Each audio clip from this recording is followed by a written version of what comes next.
Welcome to this special bonus episode of the Monstrous Flesh podcast. I'm Meg, one of your podcast hosts.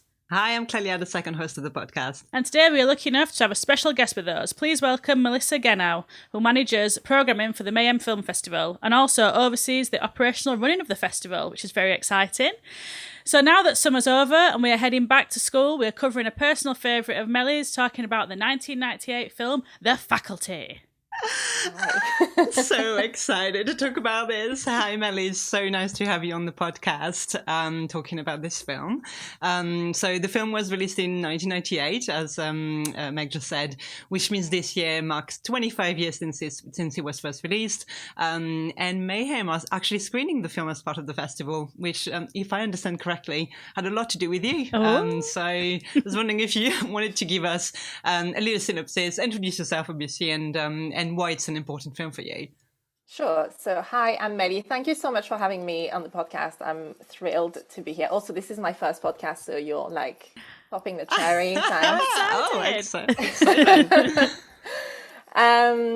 So I'm one of the programmers and producers, directors, whatever, of MAYHEM, wearing many hats.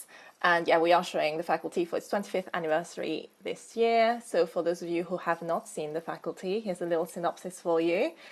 A group of high school students begin to suspect something sinister is happening as their teachers act more and more suspiciously. When one of them finds a strange new organism on the football pitch and then witness a violent assault on the school nurse, followed by her immediate recovery, there is no doubt left. The aliens are taking over the school. Strap in. This ride is guaranteed to jack you up. That was such a good synopsis. That's brilliant. Immediately want to run and rewatch it. Yes. So what made you choose this then, Melly? What's your passion for this film? I mean, it very much is a formative film for me. I'm of that generation of, when it came out, it was very much, I was a very young teenager, and was absolutely in love with Josh Hartnett, even though his haircut is ridiculous in this film. We could do a whole podcast just about that. I've been talking a lot about it. I think, to Chris and Stephen from MAYHEM as well. It's a title that comes back regularly. And as part of the festival, we do have slots that are specifically for repertory titles, bringing back some of the classics, but also some of the underseen classics. And I think, this was just like the perfect sort of, anniversary occasion to show the film. And I think there's something about the film, that period is really rich in terms of teen horror movies. Like, it's the Scream era, I Know What You Did Last Summer, all of that. But The Faculty really feels like an underdog, like one that is never brought back to, to be talked about. And I think we need to fix that. So here we are. I agree. I mean, I'd never seen it. Completely agree. And I'd never seen it. And I've said this before on this podcast, like 1998 is the golden age of horror for me, because Urban Legend came out that year. So, but I'd never seen it, and I feel like it just totally passed me by, and I don't really know why, to be honest. But I think maybe it's not. I agree with you, Melly, absolutely. I don't think it gets the same. When people are talking about Scream and I Know What You Did Last Summer, and I never hear Faculty mentioned, and I'm not sure why, because I think it's just as good, just as, entertaining, and such a good time capsule. But yeah, I have to say my first note was, what the fuck is going on with Hartnett's hair? I That was the know. first thing I wrote. We all wonder. We all I wonder. know. I think there needs to be a Q&A with the hair and makeup artist at the time because Yeah. there's, you know, some explaining to be done. It's like a wedge. Absolutely. It's like a really weird wedge. I'm so excited that you actually hadn't seen it before, Meg, because I'm so interested to hear what you think of it. Because I mean, I love this film. My 14-year-old self is screaming for joy that we're covering it. But my present day self, who's just rewatched the film for the podcast, was saying, you know, hold up, was this film always so problematic? I mean, there's a lot to unpick about it. But you touch on what you said. Actually, I was quite surprised to find out that the film was not the huge hit I believed it was at the time. I was so into it when it first came out, and like you said, I was you just touched up on that, but I was so into Josh Hartnett, even with the disgusting hairdo that he sports in that film, which is, I think, might be even worse than what he sports in H2O, and is definitely scarier than the alien in the film. so yeah, really interested to hear what your thoughts were on, you know, watching it for the first time with the 2023 lens on. Yes. Well, I think the casting has aged like milk, unfortunately, because we've got now convicted rapists. It's a great cast, though. It's incredible cast, I thought. It's an incredible cast, apart from the guy. Oh, I don't even bother to learn his name, but the guy who were in that 70s shows in it, who is playing like the stoner. And I saw him and were like, you know, but we're a simpler time. People didn't realise then what a monster he was. But yeah, I mean, I think it's got that real 90s vibe where everybody's really annoying. Like, everybody talks, like, in a really annoying way, like, she says, saying like every other word. I've just realised I'm doing it. I caught it. But when she bumps into that guy, and he goes, and she's like, walk much. And I think, walk much? Shut up, idiot. What a stupid thing to say. I should warn you, Melly, I never know anyone's name. That's fine. In the film. That's fine. So it will be context cues about which character I'm speaking about. I think what struck me as the first time watcher is how violent that school is. So it seems like from the start, everybody's just punching the shit out of each other. Poor Elijah Wood. I mean, knocking his tasers off like a flagpole. That's quite extreme. That's not like school hijinks. That's like quite. If anyone's seen The Sadness, I'm not sure. I know you have, Clelia. Have you seen The Sadness? Mm-hmm. Yes. Yeah. Well, we don't need to dwell on it. But yeah, I mean, there's a bit in that where that's like a big torture thing. He's knocking someone's testicles off a metal pole, and I thought, well, they're just doing it before English here. It's just getting up and walking around. I mean, what do you think on a rewatch then? Have you watched it? I mean, obviously, I know you've sort of picked it for Mayhem, but is it something you watch a lot then, Melly, or have you sort of rewatched it recently? I did rewatch it. Well, I mean, I did rewatch it in preparation for this conversation, but also prior to this, I did rewatch it. I think I want to say Christmas. I rewatched it. This was released on Christmas Day, 1998. Must be pointed out. Technically a Christmas movie, though that's not the reason why I rewatched it at Christmas. Yeah, I mean, it's one of those films that I think, you just have, like, if you watched it at the time, it just has a special place in your heart, and it's kind of like hard to kind of dissociate from that a little bit. But it's some of it has not aged so well. Some of it is still, I think, really interesting, and I think rewatching it today in particular, I was looking at Clea Duvall's character and how it was like they were almost too scared to actually make her a lesbian, but they really did try to like push that card quite a bit, which I think is quite interesting when you know about her and her career and her persona, and also like the film being made at the time that it was made, where I think homophobia was quite, it's always sort of a thing in films of that time. When you look at things like Bring It On, that came out maybe a few years later. I know this is not horror, but just, again, like the teen movie culture. So I think things like that are quite interesting to sort of like look at and peel at with new eyes, like certainly at the time when it came out, it's not something that I was really kind of thinking about.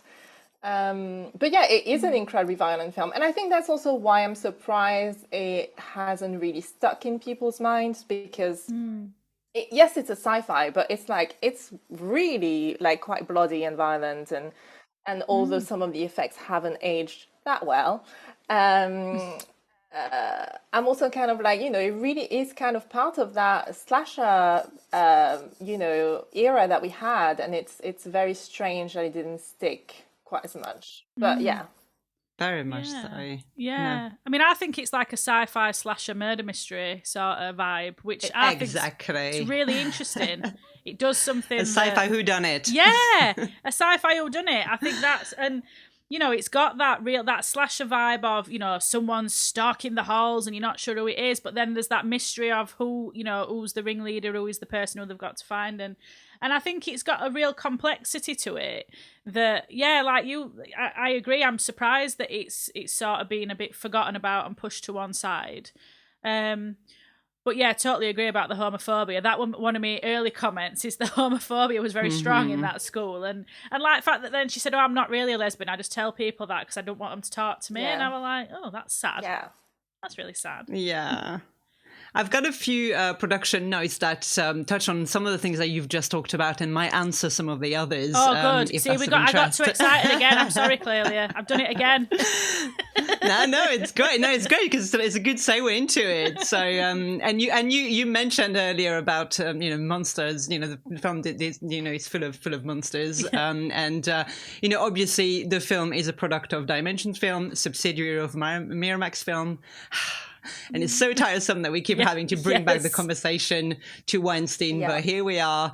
This was the era where Miramax and Dimensions dominated the silver screen. So it's inevitable to keep bringing back to that. So Bob and Harvey Weinstein started, as we know, with The Burning, which we covered in an episode a couple of weeks ago in the early 80s. Exactly, which we hated and destroyed. And for a while, they were a small-time producing slash distributing company. Then in the 90s, they rapidly made a name and built their reputation by working with people like Tarantino, most notably, then Robert Rodriguez, etc. And while Miramax was going for Oscars, for the prestige that was so important to Harvey Weinstein, with big titles like The English Patient, Shakespeare in Love, and all that, then Bob Weinstein was left to run the offshoot Dimensions Film, which specialized in genre films, and they were doing a lot of smaller titles until one day a script came across. I gave it away. A script came across their desk by the name of Scary Movie, written by Kevin Williamson, that would eventually become Scream. And Bob Weinstein thought, whilst the film was in production, to have it released during the Christmas season. And Melly, you just touched on that in what you were talking about, which we obviously seemed like kind of an odd choice for a teen horror movie, right? But turned out to be a brilliant move, because guess what teenagers with a bit of disposable income are desperate to do during a time where they are locked in with their family, is to have an excuse to get out of the house. And so Scream, as we know, went on to become a huge commercial success. I think it grossed something like 170 million internationally on a $10 million budget. Then Scream 2 came out a year later at Christmas as well, did well, but not as well. And then the Scream popularity started to wane. So what Dimensions then decided to do is to greenlight and fast track another film, which is The Faculty, in the hope that it would make another Christmas horror hit. And whilst I wouldn't exactly say that it was a flop, it certainly got nowhere near the success of Scream. So the Weinstein brought back Kevin Williamson to do a major rewrite on the film. And they actually originally wanted him to direct the film, but he opted out so that he could direct his first feature, which he also wrote. And so they turned to Robert Rodriguez, fresh off his success from Dusk Till Dawn. And I always find that really surprising. Every time I rewatch the film, I'm reminded of the fact that it's a Robert Rodriguez film. Yeah. And it's weird because it doesn't feel like one of his films, but that's just me. What do you guys think? No, I didn't think it did. No, I was going to say, I also forget that, well, now I don't, because it's very much in my consciousness, because we're programming it. But like prior to programming it, it's true. Like I was also kind of just forgotten that he'd made that film. And I think it's a very Kevin Williamson film. I don't know that it is so much of a Robert Rodriguez film, although I will say a lot of sort of like the subversiveness of the film does feel very Robert Rodriguez, especially when it comes to, you know, I think one of the most interesting thing about the film is what it has to say about drug use. And that feels like a very Robert Rodriguez thing somehow, even though he didn't actually write this film. But so it does not quite feel like a Robert Rodriguez film, but it also kind of makes sense in some way when you realize, oh no, he did make this film. It kind of, there is a connection there. Yeah, and some of the casting choices, I mean, you know, Salma Hayek has a very small role in it, but still, it's like, oh yes, you know, he's one of the connections. So I agree. But the drug, drug usage in the and imagery in the film feels very Robert Rodriguez. I agree. Yeah. I also thought that the drug use side of it was very innovative to be carrying drugs in a biro. I was like, this probably give a lot of people a lot of ideas, like a lot of teenagers a lot of ideas. You know, I'm like, that's impressive. And I love the fact that in order to prove their innocence, they have to snort drugs. I mean, I'm sure a lot of people do like that idea. Absolutely. It's like, it's actually just a big advertisement for drug taking. It's like, drugs are good for you. Absolutely. They will prove that you're human because, you know, so it's just fantastic, really. No, sorry, I was just going to say, I do think it's like really interesting that people have not, there's not been a lot of very clever usage of how to make drugs interesting in a film in that sense. Like, and I think, you know, not to go on a tangent, but recently Talk to Me came out, and I think the way they portray in that the sort of like spirit jumping thing that's going in the film as sort of like an addiction, and like that's kind of looking at drug use in a very specific way as well. It sort of like reminded me of that, you know, faculty perception of drug use as well, where I feel like sometimes like people don't really think beyond the like people take drugs, but like actually what can it mean, and like how can you use that in a very clever and efficient way. So no, I agree. And I also think there's also a bit of a, and you see it particularly I think in American films from that era. There's still this real puritanical idea that, you know, only losers from wrong side of the tracks take drugs and good kids who want football scholarships don't. And it's just not reality, is it? And I think, you know, when you started to see these films coming out, like Faculty and Urban Legend and things like that were showing actually kids just really want to get fucked up. And that's all right, you know, but it's interesting. I think there's a lot that is interesting in this film. I'm trying not to get too far in front with myself. That happens a lot. But I think for me, there's some really interesting points about like homogeny and fitting in, an idea that, you know, they start invading, they start to take popular kids first, because then they'll bring their friends and then everybody will follow along like lambs to slaughter. They'll all follow this like really rigid. And the head cheerleader says she can't go out with this guy anymore if he's not like captain at football team, because that's the accepted social hierarchy. And I think it is pointing a lot, really a direct lens at that, at this like social order that is just seen as, you know, that's the way it is. But does it have to be that way? No, you can, I'm not saying take drugs and like not go to school, but I mean, you know, you don't have to follow this really rigid social order. And I think that's quite Rodriguez as well. I think you mean one of the big themes is definitely teenage alienation. I can't believe you didn't go for that, Meg. Ah, yes, I did. That's pun very much intended. Yes, very good, Clelia. Yes, that's what I meant. Sorry, it was in my notes. I had to get it out. But I think maybe what we should discuss next is the absolute lack of sort of health and safety awareness that chemistry teacher is showing when Elijah Wood finds this weird little horrible thing wriggling about. First that he picks it up. I mean, firstly, I want to touch that. I've said this many times, that if I was the protagonist in a horror film, nothing would happen, because I wouldn't be picking up the weird alien slug. But then my main questions for that were, why did he have an empty fish tank in his classroom? Just there, waiting. And also, when you'd found this horrible thing, and then you'd put it in a tank and it started sprouting things, why would you touch it? Any thoughts? Any thoughts? Yeah, I mean, I will say in defense of Elijah Wood's character that it kind of looked dead when he picked it up on the pitch because it was dry. So that's just me defending poor Casey here. Poor Casey.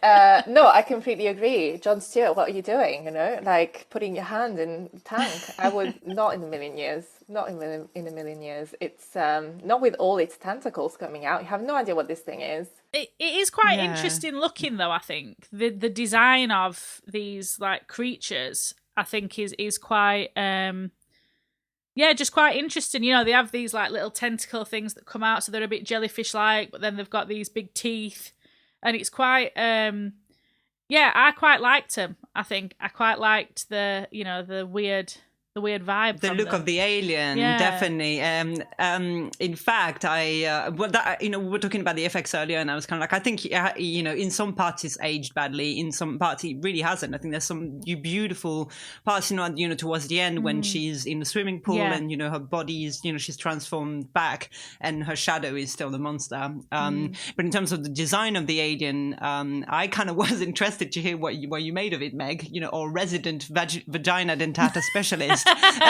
What did you make of the alien queen with her very sharp teeth? I mean, there's definitely, I thought that was something very, the film, one of the big theme of the film I felt was also about that fear of female sexuality. I don't know if what you guys thought of that, if that's something that you very much picked up on as well. Yeah, absolutely. I mean, I think the fact that she is, and I love that we've stopped even saying spoilers because we tell everybody that we're going to spoil it. And you've had 25 years, people. You've not seen it by now. You'll still enjoy it. You'll still enjoy it. But I think, it is very vagina dentata, this idea of like this big wet mouth. It's like coming at you. It's very, And I think I loved that when she were walking through and her shadow was still alien. That was like one of my favourite bits. I thought that I really loved that I thought that were a really interesting way to portray her. But I think the fact that, she's very blonde and very sweet and very nice all the way through, and she's this, nice girl who just wants new friends. Marybeth Louise Hutchinson. Marybeth Louise Hutchinson. I mean, that's weird in itself that she can't not say a full name every time she talks to someone.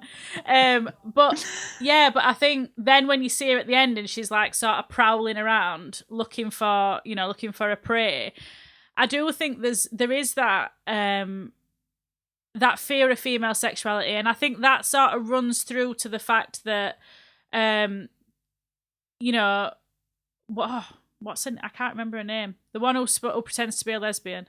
Claire Duval. Oh yeah, sorry, I was trying to think of character name, but never mind. Claire Duval. I don't know I never know any characters' names. I'm terrible, but Claire Duval. Stokely. I were nearly there. I were like, Stokely? It can't be Stokely. That's too obvious. That's too on nose. Stokely, yeah. So, but I think the fact that she's like ostracized because she's a lesbian, even though she's not. So that's this real fear about the sort of, very anti, if you're seen as like anti-hetero. But then what I did find really problematic is at the end when she starts going out with captain of the football team, that somehow she's like not a goth anymore. She's all pastel coloured. And there's a very like sanitizing effect on her that like she's normal now, so she's happy now, so she wears the pastels and she's the good girl, and she's that was very, very Breakfast Club of them. I thought as well, right? Yes, horrible. But I did think that they did, even though there seems to be a fear of female sexuality, they did make all the women who were turned into aliens weirdly sexual in a very uncomfortable way. A very unappealing way. But I don't know, what do you think about that, Melly? I mean, we're not here, shitting on the faculty. I'm just... No, it's fine. I feel like we ganged up on you. No, not at all. I do think there's definitely a fear of women's sexuality in the film, and I think both the sort of like passing lesbian comments are part of that. Obviously, we've already talked about the Queen herself, but I think the teacher character, the one that Zeke is constantly fighting with, and I can't remember her character's name Miss now. Burke. Yeah. Miss Burke, thank you. I found that character very interesting too, because it's kind of like threatening this woman essentially, or like certainly looking down on her at the beginning when she's like before she's turned, again spoilers, and then but then when she gains power ultimately and she uses her sexuality against him, that becomes like an issue somehow. We're meant to perceive that as an issue, whereas really it's just that maybe she's just come into herself and now she's doesn't have a problem like dressing a certain way or like being confident. And I think that is quite an interesting an interesting arc for that character. But all of that is definitely like the fear of women, and the women are kind of leading the way in that film. Like I know that ultimately Casey and Zeke are kind of like the heroes or whatever, but if you actually really look, like it's really about the queen, it's really about like the principal and the and it's really about the women in the film sort of leading the narrative, I think. And they're the most interesting characters. Like again, I think the Miss Burke character is very interesting. I think the Queen character is very interesting. They're less so one-dimensional that the men are, and even as problematic as Stokely's character is in terms of like she's a goth faking to be a lesbian and then she wears pastel, whatever. Again, that is kind of an interesting. It's much more of an interesting character than, I don't know, the football guy who's like, I just want people to like me for me. Like, oh, boo, let me have a little cry for you. It's a kind of like, you have no depth. Sorry, you have no depth. So, no, I agree. I do think, there are problematic things there. But again, that kind of feels very Robert Rodriguez in some ways. I'm not the biggest fan of how he portrays women in his films in general. And it's kind of a recurring theme. And again, I know he didn't write this, but clearly his involvement has an impact on how the narrative is then developed further. So, Sorry, I was going to say, even in terms of the writing, actually, is very interesting because Williamson is gay, and the fact that he wrote this narrative with a character who's pretends to be gay as as a cover for people leaving her alone is kind of a weird thing, and I don't know if it was from his side, kind of a reflection of maybe the bullying that he felt, certainly at the time, and there's no denying that the 90s were extremely homophobic in terms of the media as well. So I did wonder if that was if that was an influence in that in that respect. So even though it's not great, I think there's a real the biggest problem for me in it is the binary that women are like forced to exist in, which is that Madonna whore sort of status, where they're either powerless or they're powerful but only in a sexual way. So, like, they're only powerful. So, like, that teacher's perfect example of that. So she's really quiet and she's really timid and she's got, as cliched as she's got her glasses on and then she takes her glasses off. Even that. But, I think it's that, and like you said, so Josh Hartnett is really sexually aggressive towards her. Yeah. He's really, makes her uncomfortable on purpose. And that's just him being this misunderstood. What the fuck is his character supposed to be about? I've got no idea, but is this like misunderstood guy? And she's on his back. But then when she changes, the only way that she can sort of express that power is through being really like sexually forward towards him. And then like, so it's really, but they all seem to do that. Yeah. It's really yes, they do. And it is. And I suppose opposite's true with Stokely, is that she goes from being very powerful in her own way in terms of being independent and not just conforming to status quo, to having, to suddenly just being like everybody else by end. So it is a weird message, I suppose. I think there's, with the Miss Burke and Zeke thing, you could kind of look at it as a tit for tat thing of like maybe her turning into an alien, she's going to respond to him the way he was treating her. And I think you could kind of look at it like that if you wanted to. I do think there's something... I remember a few years ago, there was an article on the AV Club about the faculty. Maybe it was for the 20th anniversary, I don't remember. But someone, and I'm really sorry to this writer, because I can't remember. I didn't look it up before this podcast, and so I don't remember their name, and I'm incredibly sorry. But they were saying something interesting about, what happened to those characters at the end, and this idea that it's not so much that, things change and that Stokely is now this like pastel wearing, straight woman, all of that, but that perhaps the message of the film is a lot darker in that it's about how there is no outside of the system and how it's all about kind of like the cycles are just going to repeat themselves. And, the film ends with Casey saying, haven't things changed, whilst someone else is going to have his testicles crashed against the pole. And I think that is like, that sort of confirms this idea of like, no, it's just that you're now just taking a new role in the same cycle that's just sort of like gone around a different time. And and I think that's quite an interesting approach to reading the film, as opposed to kind of like landing on this, why is this ending like that, when the whole movie was about how those kids are all supposedly different, or like they're thinking ahead of everyone else, and suddenly now they're the quarterback and they're so I think that is quite interesting. And also because of the context of the film, and a lot of those films at that time, this is Bush America, like conservativeness at its finest, in the late 90s particularly. And I think a lot of those films were responses to that, and had, the fear of female sexuality, the homophobia, that's a very Bush America. It's very kind of ingrained in society at that time. So it's kind of insane that those films were allowed to be made and released, if you look back at it. Yes. But good for us as audiences. What a feast for all of us.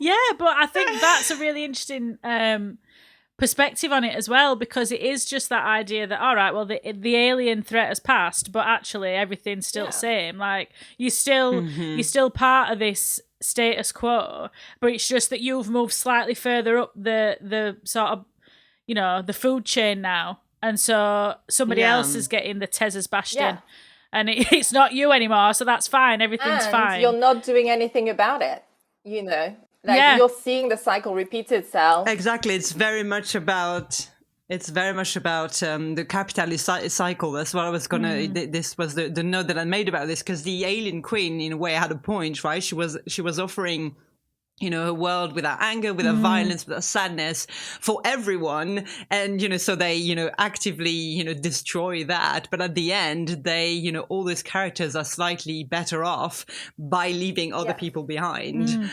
so it's and as you said, it's the what can be seen as the irony of the film narrative, but it's actually very much the point of the film's message, that is that the cycle is continuously happening. And that's so interesting to read it in that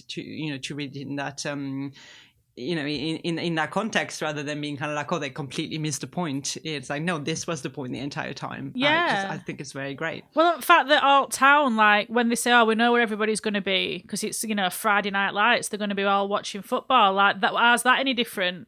That it's like that idea about what is mind control, what is homogeny, what is social homogeny. You're already doing it, because you all go and watch football team on a Friday, and you all make this football team like, this really significant thing in your life. You're already doing it, but somehow to be controlled by a peaceful alien race is like the worst thing that could possibly happen. And I think I do like that as well. Is like, I know that's not one of the key sort of commentaries in the film, but I love that it's like the obsession that the American population have with football, and the fact that the quarterback can just have his D. I worked hard for that D. How did that line bring it? I don't know.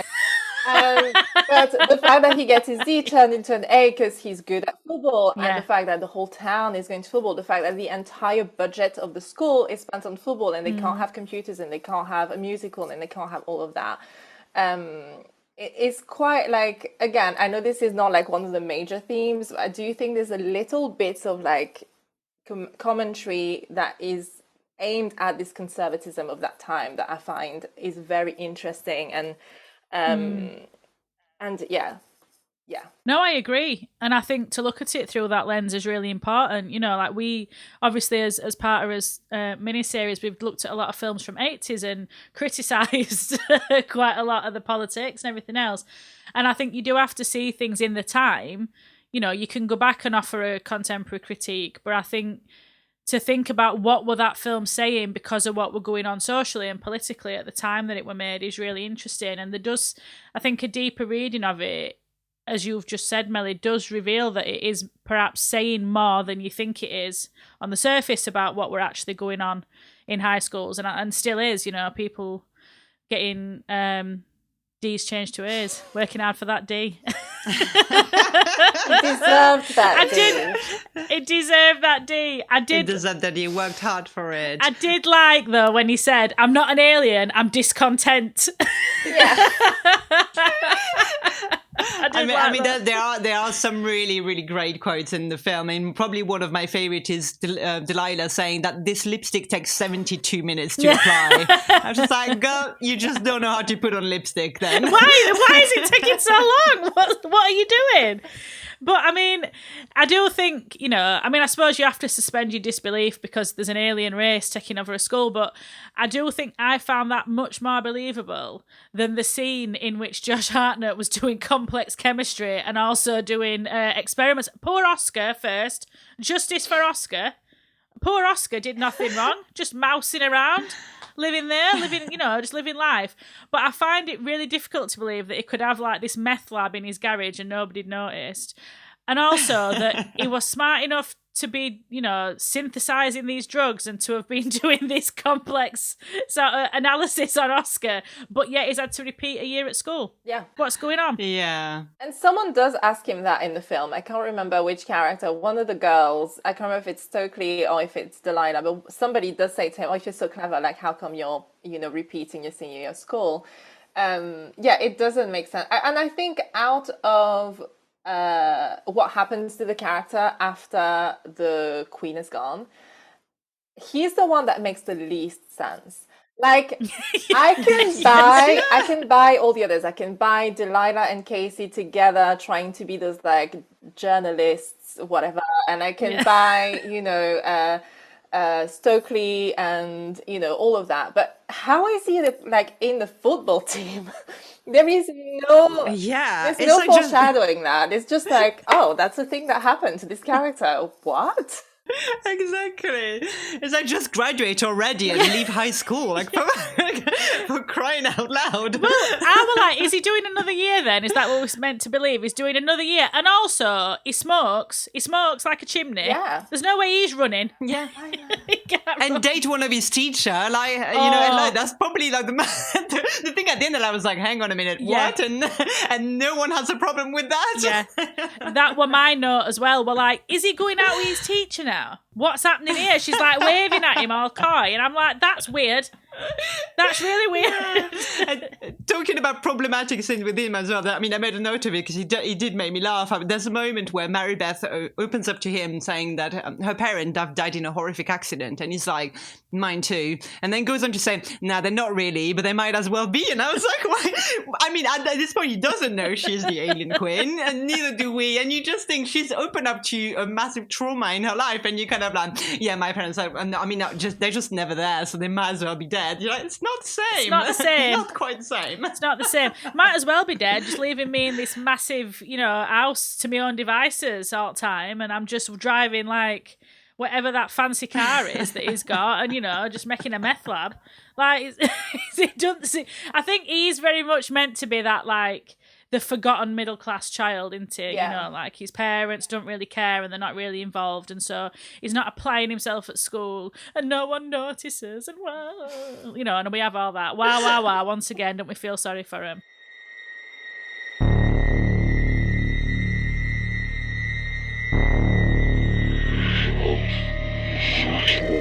I do not, and this is only personal choice. I never really got Hartnett as the heartthrob, and I do think he gets one of my notes with it. He's creepy with shit hair. I felt like his vibe. I felt like his vibe were really creepy all the way through. We were like, You had to have watched it at the time. That's the only. Yes. It's the only thing. I mean, it's the same. I also recently rewatched Virgin Suicides because there's a restoration that just came back out into. And he also has ridiculous hair in that. He has like he's got this like weird bob. Anyway, I'm not going to go into that. This is not a He's got problems with his hair. It's not a podcast about the terrible hairstyles that Josh Hartnett has gone through in his lifetime. But again, I couldn't help being like, oh, this man, it just has this little piece of my heart just because I was a teenager back then, and that's the thing. That's it. But I get it. I don't know if I was sort of like discovering him now, if I would be bothered at all. Where's the look? Like, also, it's the fact that he wears long sleeve tops under t-shirts, which I know it's very of the time. It's the style. It was the style, and we look back and we go, "What were people thinking?" Yeah. That's what we think. But that's the same for every generation, I suppose. Yeah. Everyone will look back and be like, what the hell were we thinking?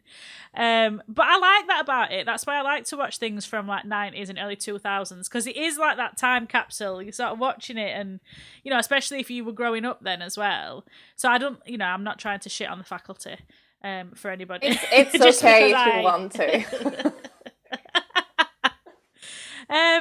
But yeah, I mean, I think we've sort of talked about the ending and everything, but I do think it is interesting that it sort of goes back to status quo, and there's all these people coming to interview Casey, and we always knew Casey, the nerd, would save the day, didn't we? I mean, that's very male director living out his high school fantasies, I think. But I just found it really funny that all these people were coming to interview him because, it seemed like a lot of people believed him that it had happened, but there didn't seem to have been any, like the government hadn't shut down the school, or, this like alien being has come and took over all these people. And it just seemed to just sort of write itself in a very, very easy way. Maybe I'm just more used to X-Files. No, I do think, I mean, it's, in some ways, I'm kind of like, I think it's because it's like, it's small town Ohio, and it's like, no one cares, like America is a massive country, if you think about it. And, you can relate to that if you look at Buffy or like things of the same sort of era, again, that take place in school. How has no one investigated that school that's in Buffy the Vampire Slayer? Excuse me? If you think the faculty is bad, don't go to Sunnydale. But I don't know whether that's it is kind of this thing of like small town America, and no one cares because it's small town. If it happened in LA, New York, maybe someone would give a crap. Sorry, I was going to swear here. But no, you can swear. You can swear. We swear. But it's I think maybe it's it's a sort of symptom of that, and also because technically, I guess they have no evidence.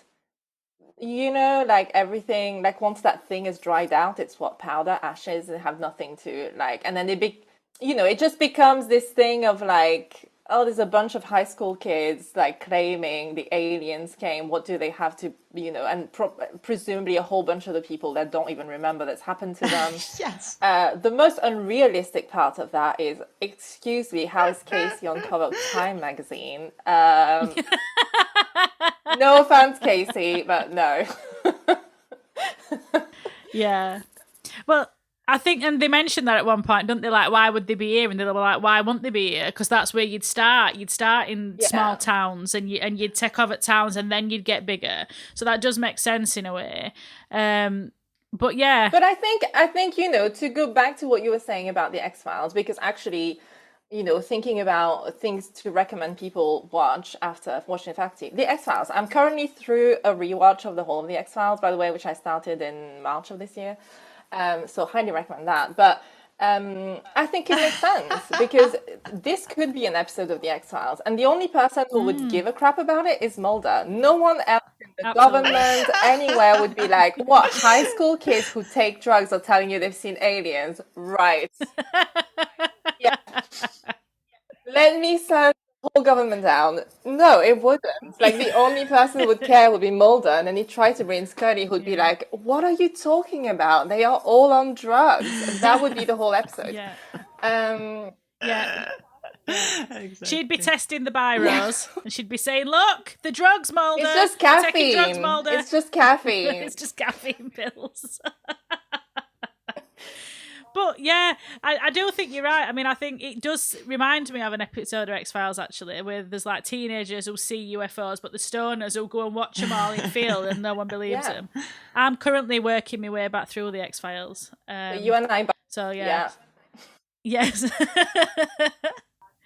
But yeah, I mean, I do like that sci-fi aspect to it, and I think more films should be incorporating some of a sci-fi element into the sort of slasher genre. Maybe that's the way to reignite the genre. There we go. Yeah. More aliens. I do think we've definitely missed. I don't know, that entire sort of that entire section of media that we had at a time, like the X-Files, the Faculty. Like, where are the alien movies? The alien anything now? And I know, exactly. like, no one cares. That's why. Probably shouldn't be talking like that a month after the US Congress told us the aliens are real. And absolutely no one cared. But, you know, it's like, truly, like, those movies disappeared. Not just movies, like television as well. I don't feel like we do anything really around aliens in that same way as we used to in the 90s. And it's such a shame, because I think there's such great entertainment in that. Yeah. And I think even if you look at things that are more mainstream, like even something like Men in Black, which is completely different, but it's like, that was like a blockbuster. People love that franchise of movies. And there were, you know, good entertainment value. And nowadays, I just don't really feel like we've gone back to slashers. So I don't know, maybe I'll come after that wave. But I'll bring back the aliens. I'm here for it. Absolutely. I agree. I mean, I do think if you think about it, if they'd have released that news in 98, everybody would have been going berserk. And now it's like, can't pay me bills, mate. Don't care about aliens. Could not care less. Absolutely. Bring them. Where are they? Yeah, way!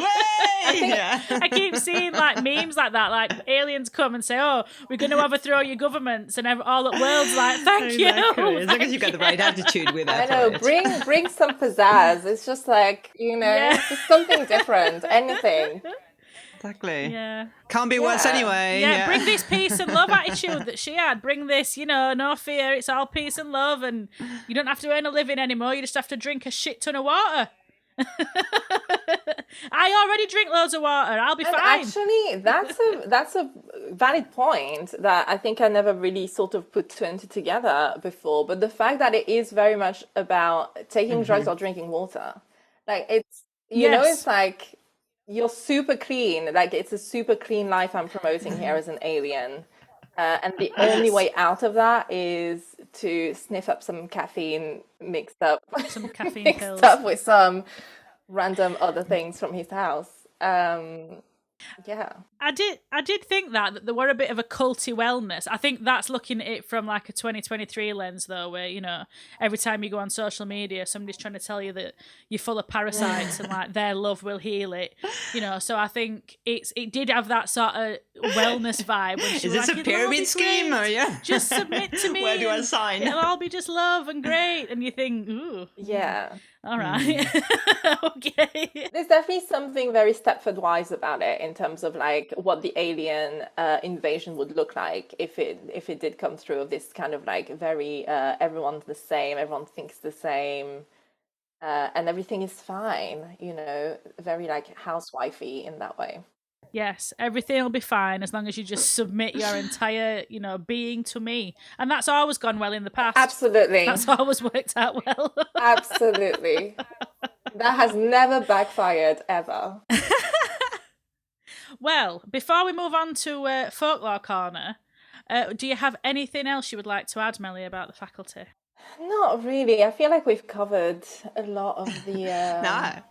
I think I think we've covered it as much as we could. You know, the themes, the problematic, you know, things about it, the grey quotes, the hair, the influences. So yeah, I mean, I'm very interested to see what you've come up with for the Folklore Corner this week. Oh well, it's dark. Buckle up. Okay, well. in the spirit of the faculty, and my task this week was to find folklore that fit with the theme, and I've done it again. You'll be pleased to hear. I'm looking at folklore around body snatchers. So, body snatchers can have two meanings. It can be the body snatching can refer to what the so-called resurrection men did in the 17th, 18th and 19th centuries. And so I'm sure people are familiar with like Burke and Hare. And these were people who went around digging up graves and stealing bodies. And this were generally for like anatomy and dissection classes. So for medical profession. And there's records as early as the 1300s for this, actually, which I thought was quite interesting.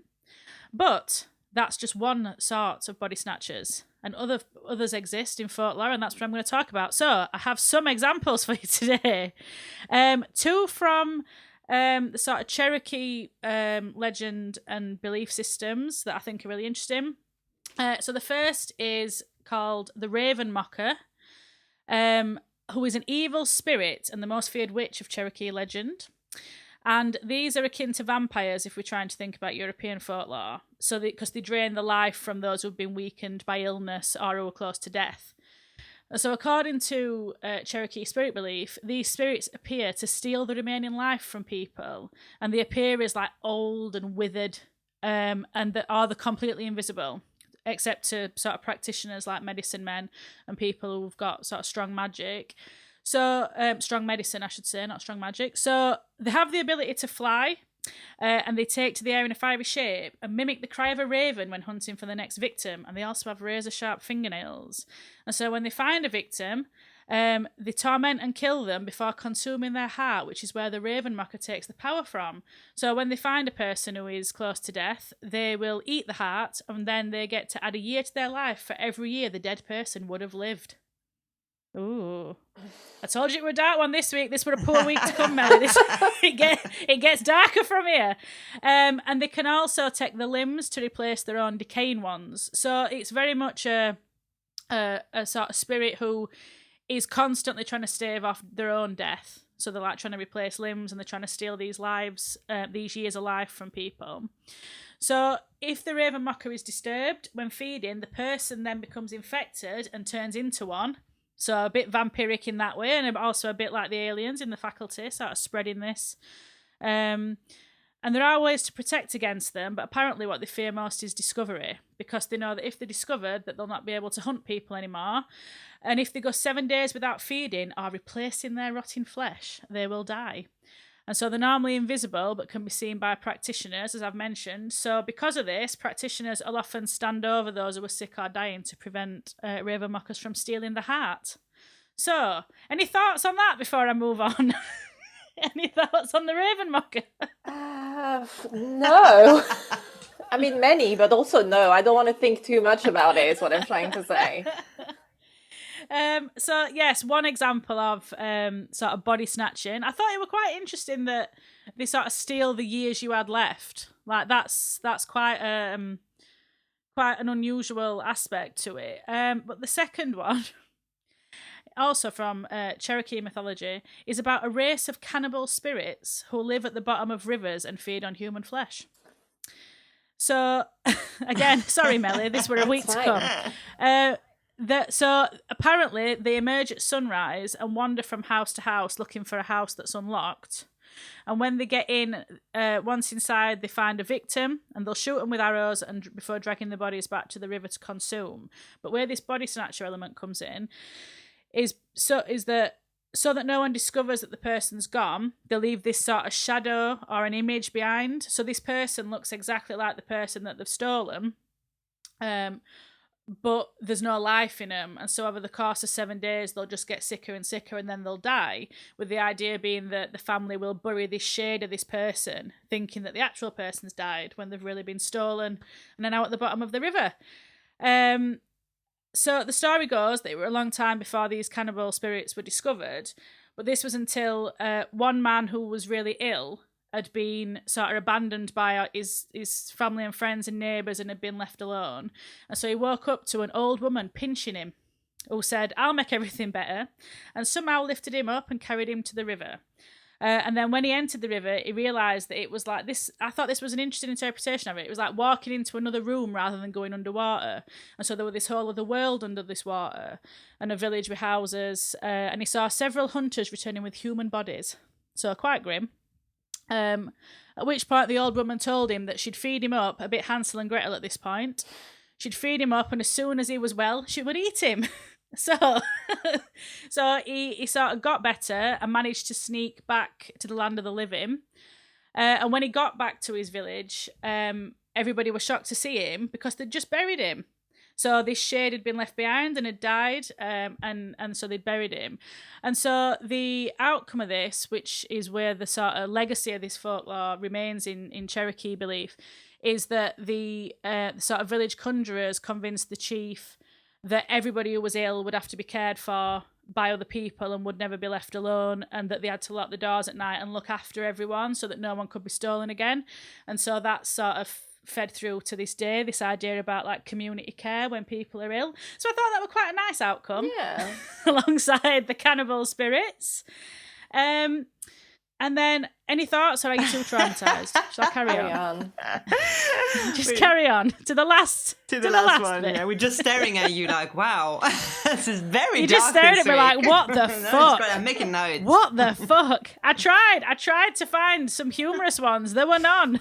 So the final thing I'm going to talk about, and I think we've talked about this before, Clelia, for one of other episodes, is about changelings. So have you heard of changelings before? Yeah. I was going to say I think changelings people will have heard of, maybe not the Raven Mocker and these sort of cannibal spirits, but I think changelings are quite well known. But if you've not heard of them before, they're a common element of fae or fairy folklore across the UK, Europe and beyond. There's even stories a lot about changelings found in various places across Africa and places like that. So it's quite a global sort of aspect of folklore. So the general idea is that the fae will steal a human child and replace it with one of their own. And this child will look like the stolen child, so this is where the body snatcher sort of element comes in, but there'll be key differences.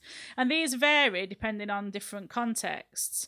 So in Ireland, they're said to be small, sickly and fail to thrive. But they may also have a beard or long teeth. So I think in that instance, they might be easier to spot than just being a bit sickly. Like if a baby came back with a beard, you walk up and a baby had got a beard, you might notice that. I'm not sure. But it's said that fairies take human children for many reasons. It could be to be a servant, or the fairies benefit from the love of a human child, or just because of malice. But, that seems...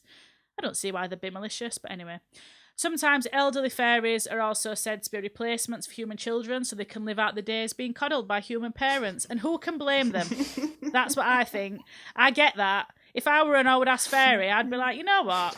This sucks. I'm going to go and I'm just going to spend my days just being wrapped in a blanket. No worries. No cares. It's totally understandable, that. Totally understandable. But fairies also sometimes take adult humans, especially young adults who are taken to marry fairies, and also new mothers who are taken to look after fairy babies. So once an adult was taken, an object was left in their place that was enchanted to look like the stolen human. Sometimes this would be a log. So apparently a log could be enchanted to look like you or I if we were stolen by a fairy. And again, what I thought were interesting about this, though, is if you think about sort of the widespread nature of this folklore, but then also the sort of quite... So you find that in a lot of indigenous folklores, they're very specific to particular beliefs. But this shares elements with the Cherokee belief system because once this object has been enchanted, after about 7 days, the object would appear to sicken and die. Much like in the cannibal spirit folklore. So similarities there. So we've talked about Bridget Cleary before, I think, haven't we, Clelia? Mm-hmm. I'm not going to go into the case again. It's very distressing. But that's one of the most famous cases of the idea that an adult could be taken by a changeling. So some simple charms, if people are now terrified that they're going to be stolen by a fairy, is you can leave open iron scissors or an inverted coat near where you or your baby are sleeping. And that will ward off the fairy. Iron being a key thing to ward them off. Also, brewing eggshells is supposed to be a method of tricking a changeling into speaking. So, Save your eggshells, and if you're not sure, brew them up and the changeling will speak. And there's various ways of forcing the fae to return a human child. So in Poland, the Mamuna may steal a human child. This can be prevented by tying a red ribbon around the baby's wrist, keeping it out of moonlight, and not washing nappies after sunset. All good advice.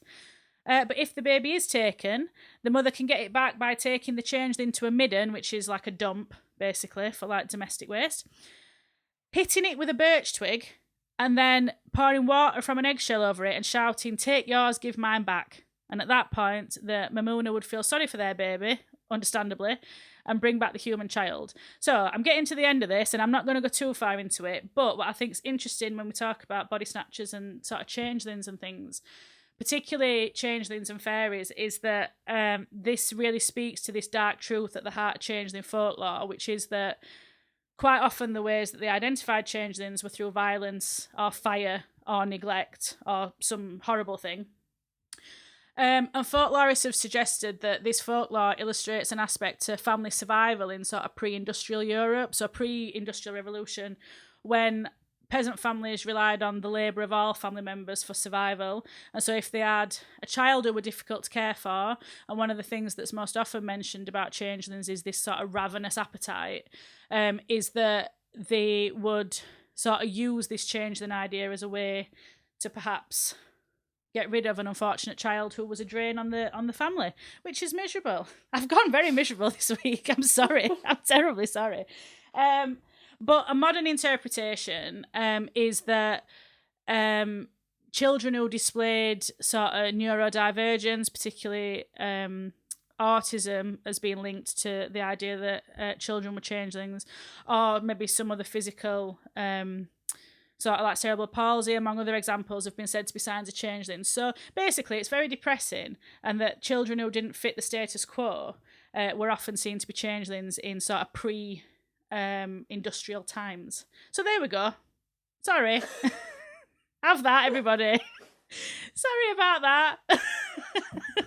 Very informative. I'm disappointed there was nothing about using caffeine powder to ward off. I'm sorry. Yeah, I'm sure it would work. I'm sure if you got a load of caffeine pills and smashed them up and threw them in a fairy's face. Exactly. Maybe burn the eggshell, ground them with a bit of caffeine powder. This will do the trick. Put it in a biro. Just pea shooter it into someone's face. That's how you tell if they were a changeling.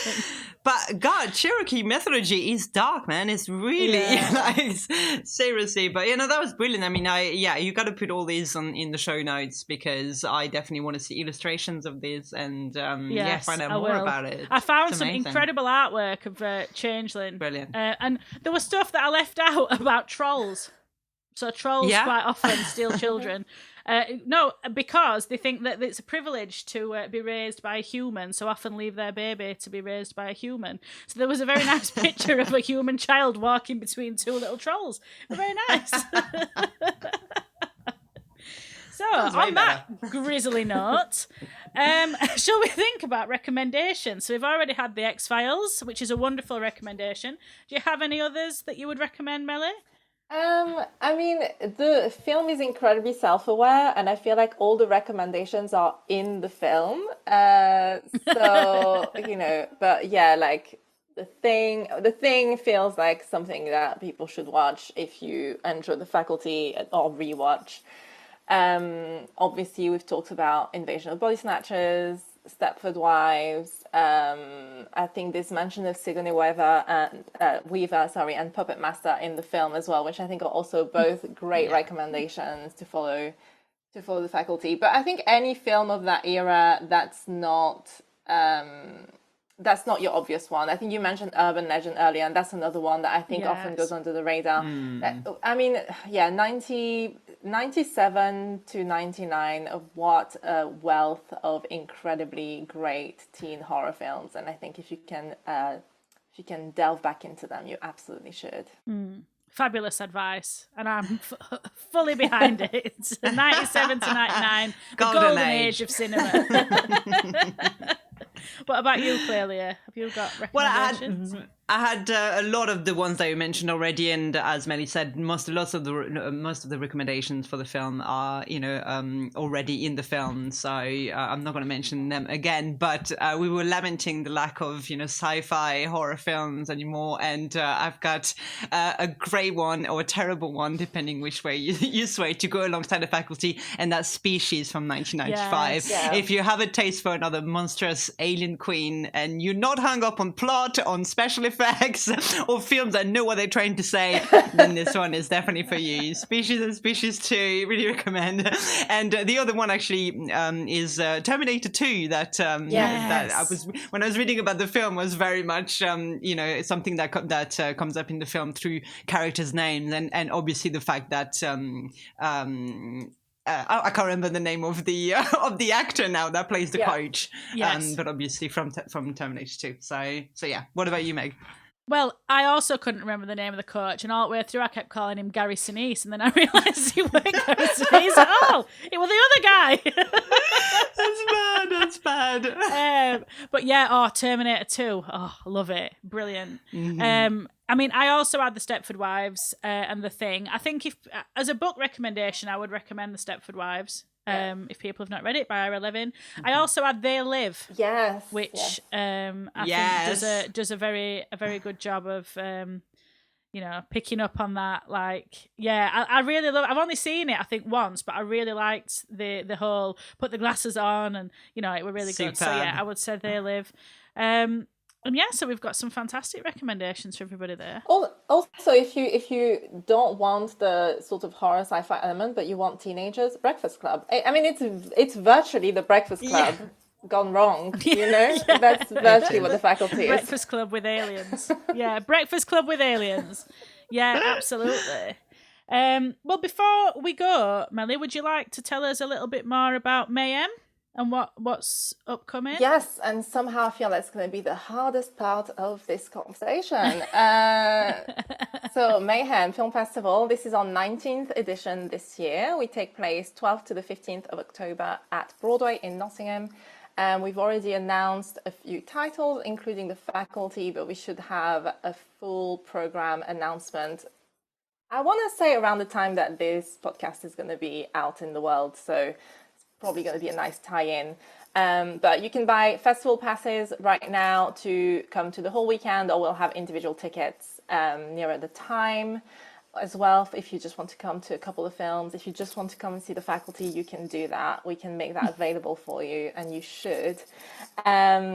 And yeah, what else to say? If you don't know anything about MAYHEM, it's horror sci-fi called Cinema from Around the World, with mostly previews, but also some repertory titles such as The Faculty. Excellent. And where can people find you if they want to follow you, Melly, to see your excellent film thoughts as you've shown today? Well, I mean, if you want to know more about MAYHEM, www.mayhemfilmfestival.com. Our wonderful host at Broadway, our broadway.org.uk. I am on whatever this platform is called these days, Twitter, X, I do not know. It'll probably be called something else by the time this comes out. But I am on there as Melimois, which is MELIMOI, and I'm also on Instagram under that same handle. Excellent. Well, we'll put that in the show notes as well so people can find you. But yeah, thank you very much for speaking to us today, and I hope I haven't traumatized you too much. I'm glad we did this in the daytime. I don't know that I'd be able to sleep if we'd done this at night. But thank you so much for having me. It was lovely to talk to you both. Oh, well, thank you. Thank you for coming and speaking to us. It was brilliant. Brilliant. Thank you so much for speaking to us, and really looking forward to MAYHEM and watching The Faculty on the big screen. Yeah, can't wait. Well, thank you so much. Thank you. Thanks for listening to this bonus episode of the Monstrous Flesh podcast. Keep your eyes peeled for our next mini-series, Halloween Horrors. We'll see you in October for a spooky series exploring all of our favourite horrors to watch during our High Holy season. You can find out more about us via our website at monstrousflesh.co.uk, where you can find out more about our research for each episode, buy our wonderful merch, and see our upcoming events. We'd love to hear from you, either via our email or social media channels. Also, please rate and review wherever you listen to podcasts, and help us spread our spooky word by telling your friends about Monstrous Flesh. Until next time, creep it weird, everyone.